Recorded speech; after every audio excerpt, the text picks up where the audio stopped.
Okay, but we get there. We will get there. There's still the point where we'll get to in this discourse where you will tell us how we can best utilize what is available to Correct, us. yeah. But tell us about mortgage. Is there a mortgage system in Nigeria? There is. Is there a place I can go to and say, please, I'm talking with Mr. EMEKA about owning real estate, and it's my hope to build a house in the future. Can I access funds from this mortgage? Absolutely. Absolutely. There are mortgage availability in the country. Functional. But the question to it is the access. Prerequisite. And then what is the prerequisite? It differs. I mean, there are the standardized ones, and then every bank has their own peculiarities, okay, to be able to dispense with it. But the critical thing is mortgage is complex. I've created a lot of mortgage in my life, and I've seen it's a complex thing, and it's new in our environment. But mortgage systems do not work where the laws are not developed. Legal issues must be resolved and resolved on time, because if a mortgagor is exposing himself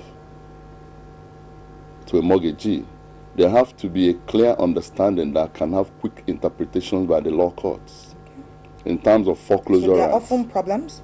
I mean, we live in a human society, assuming you refuse to pay your obligations. So there should be foreclosure rights that are decided. And then you can get into court day one and determine that in 2 months you can get out, not that it becomes intractable. So these are the issues. And then the critical thing, again, is the interest rates. Because if you go and borrow from the Nigerian bank, I had the privilege of consulting for a company. They were trying to grant funds to their staff to buy properties in a neighborhood. Let me just not name it. So let me just give you a clarity about this so that you can understand how it works. The people were asked, they were creating a 5-year mortgage for them. Yeah. And they were asked to deposit 20% of the fund. Okay? When they came to me for advice, I looked at the numbers and I said to them, if this property, for the purposes of clear, was 10 million naira, what it means is that in 5 years, the value of this property in your hand is 20 million. They didn't see it that way. Then I asked a further question. What it means is that on an annual basis, will this property be able to yield 2 million naira as rent? If it's not, then you are living above your means. It's not a good investment. It's going to kill you. Okay? And again, the third question was, what is the capital appreciation in the place?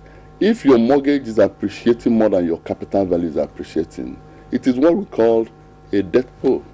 You keep, it's a debt trap. As in DEBT or DEATH? Debt as in owing money? Yes, yes. As in it's a debt hole. You keep jumping into it until you're trapped, Because if I'm sitting in a property that the annual rental value for me is 5 million, why will I be paying mortgage of 1.2 million on it?